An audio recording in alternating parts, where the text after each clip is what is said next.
what if the whole Anunnaki story is a global story of a non-human intelligence that was manipulating genes all over the planet? The stories have been hiding in plain sight for millennia. Tales of giants and gods who descended from the heavens. Now those myths have been proven true. Scientists analyzing the DNA from a recently discovered Anunnaki king's tomb have made a world-shattering breakthrough. The genetic material is not entirely human. In fact, it contains a sophisticated structure that appears to be intelligently designed, something that shouldn't exist in nature. This isn't just a new piece of history. It's a revelation that connects our oldest civilizations to an alien ancestry, and the truth is more shocking than we were ever prepared for. The Chamber of the Giant. Many people are crazy about ancient mysteries, but the thing nobody tells you is that some discoveries are so profound they get buried twice, once by sand, and a second time by secrecy. In the year 2000, a team of German archaeologists led by Dr. Jörg Fassbinder got rare permission to explore a remote sector of southern Iraq. Their goal was to survey the desolate landscape near the ancient ruins of Uruk, one of humanity's first true cities. For weeks, the work was grueling and, to put it mildly, uneventful. But then, ground-penetrating radar picked up an anomaly, a large rectangular structure buried nearly 50 feet below the desert floor. After weeks of careful digging under the watch of local authorities, they hit solid stone. It was a massive, perfectly sealed entrance to a tomb, constructed from black granite that wasn't native to the region. The slab was covered in strange engravings. Some symbols resembled early Sumerian cuneiform, but others were completely unknown, forming a language that baffled the experts on site. You see, this wasn't just an old tomb. It felt different, almost alien. When they finally managed to open the chamber, a wave of dry, cold air rushed out. The tomb was perfectly preserved. In the center, lying on a massive stone platform, was a colossal humanoid skeleton. It measured over 12 feet in length. The bones were impossibly thick and dense, and its limbs were longer and proportioned differently from any known human ancestor. The most shocking fact was the skull. It was enormous, with a pronounced brow ridge and an elongated cranium that sloped backwards, a feature that doesn't appear anywhere in the human fossil record. The team was stunned into silence. This wasn't a human. It wasn't a known hominid. It was something else entirely. The walls of the chamber were covered in more inscriptions, a mix of Sumerian and the same unknown language from the entrance. And you can see this everywhere in the tomb, repeating symbols that matched illustrations of the Anunnaki, the sky gods, said to have descended from the heavens to rule over ancient man. The team knew they had found something that would change history. The skeleton was carefully extracted, crated under extreme secrecy, and flown to a private genetics lab in Germany. They had no idea that the real shock wasn't the skeleton's size, but the impossible secrets locked inside its very DNA. The genetic code they were about to read would defy all known laws of biology. Once the remains arrived at the lab, a team of the world's top geneticists was assembled. What many overlooked in the initial excitement was the almost perfect preservation of the bones. Ancient DNA is usually fragmented and degraded, but these samples were pristine, almost as if the tomb had been designed to be a perfect stasis chamber. When the first sequencing results came back, the lab went into a quiet panic. A significant portion of the genome was clearly related to early human populations from Mesopotamia, which made sense, but intertwined with it were long, complex sequences that matched nothing in any genetic database on Earth. They didn't belong to any known animal, plant, or microbe. They were, for all intents and purposes, alien. One of the lead scientists famously whispered, "This is terrifying," because the results went against everything he knew about biology. The DNA had a structure that was thought to be purely theoretical. A triple helix. Normal Earth-based life uses a double helix. A triple helix would allow for a vastly more complex and stable method of storing genetic information. This wasn't a mutation. It was a fundamentally different and more advanced system. The thing nobody tells you is that this kind of structure isn't something that can just evolve. It had all the hallmarks of being engineered, The genetic code wasn't random. It was organized in repeating mathematical patterns. The sequences of base pairs, the A, T, C, and Gs, were arranged in patterns that mirrored the base 60 mathematical system used by the ancient Sumerians. It was as if the DNA itself was speaking in numbers. This was the wow factor that sent shockwaves through the small group of scientists who were privy to the data. It was a biological blueprint that seemed to have been written by a master intelligence.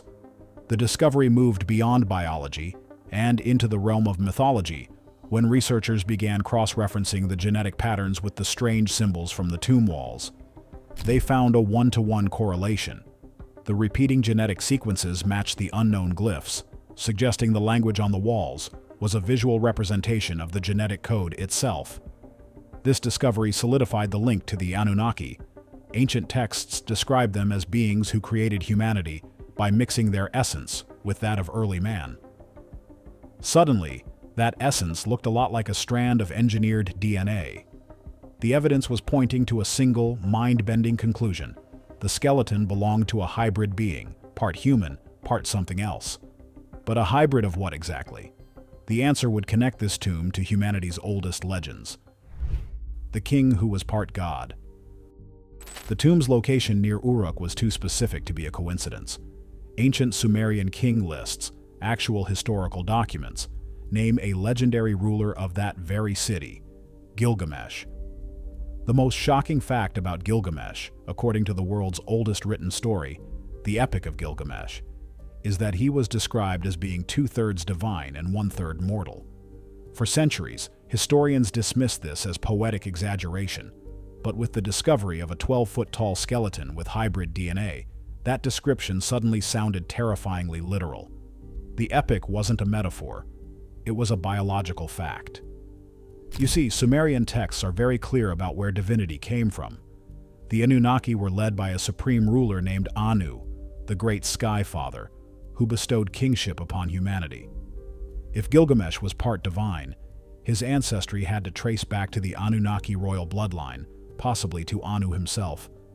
This skeleton, with its engineered DNA and colossal frame, was the first ever physical evidence that the legends were true. Gilgamesh was real, and his parentage was not entirely of this world. This connection bridges the gap between myth and science.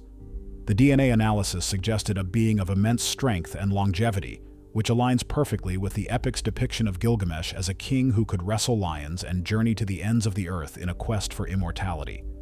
But not all things are what they seem.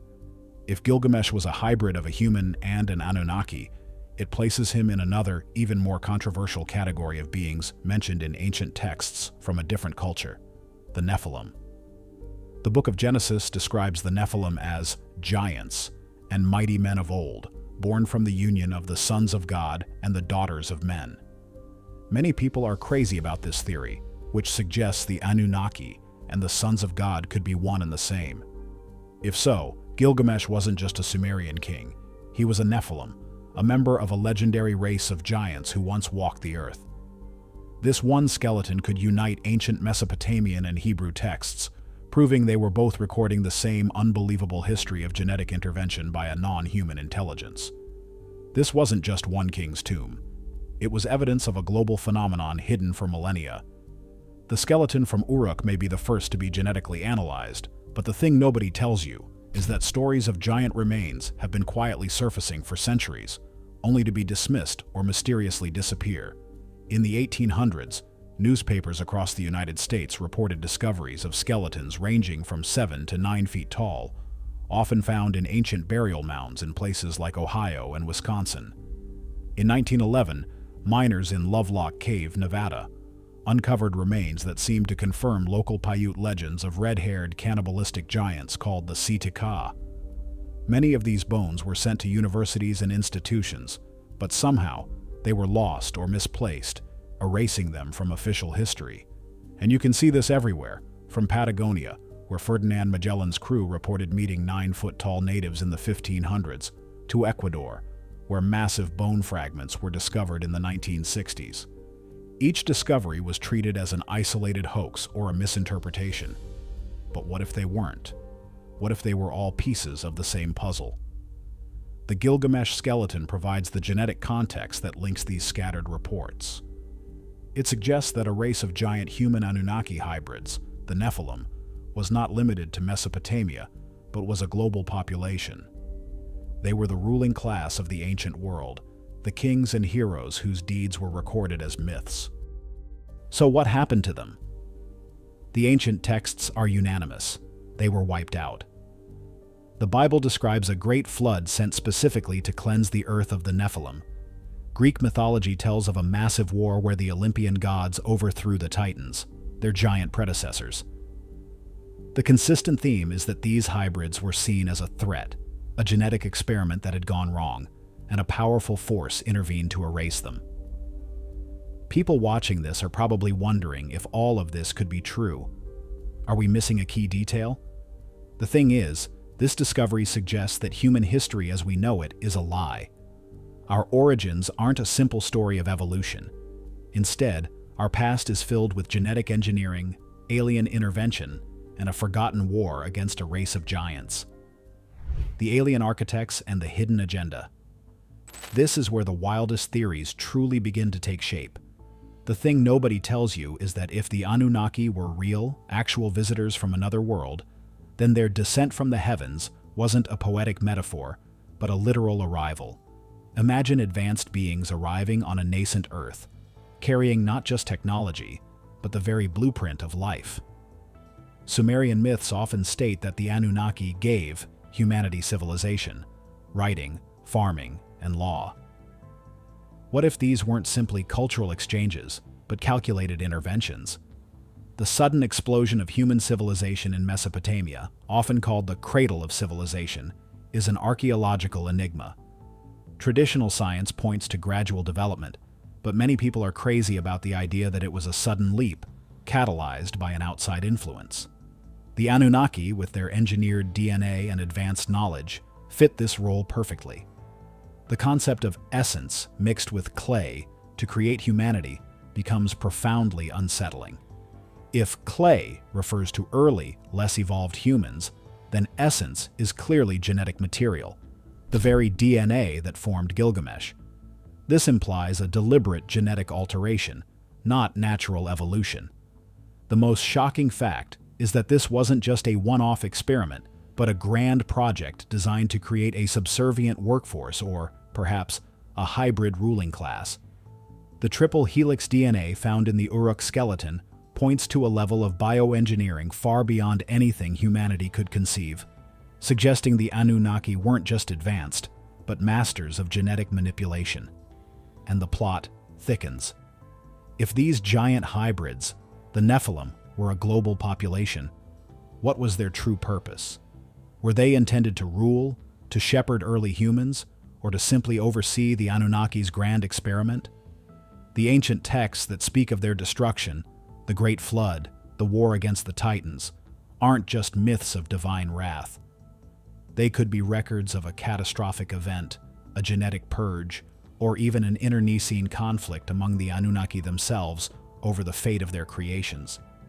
Some theories suggest the giants didn't entirely vanish, but slowly faded through generations of interbreeding, their distinct traits diluted until their bloodlines were no longer recognizable within the human gene pool. This means the giant blood might still flow in some humans today, albeit dormant. But another, darker theory insists on a more deliberate intervention. What if the giants were seen as a failed experiment, or worse, a threat to the original Anunnaki creators? Perhaps early human civilizations, or even a rival faction of non-human intelligence, actively worked to eradicate them. This would explain the systematic destruction and disappearance of evidence for giants across the globe. The stories of massive wars and divine cleansings would then be historical accounts of a galactic or interdimensional struggle playing out on Earth. The truth of the Anunnaki seems to be encoded in our own DNA. What other secrets about our origins have been deliberately hidden? Like and subscribe for more shocking discoveries.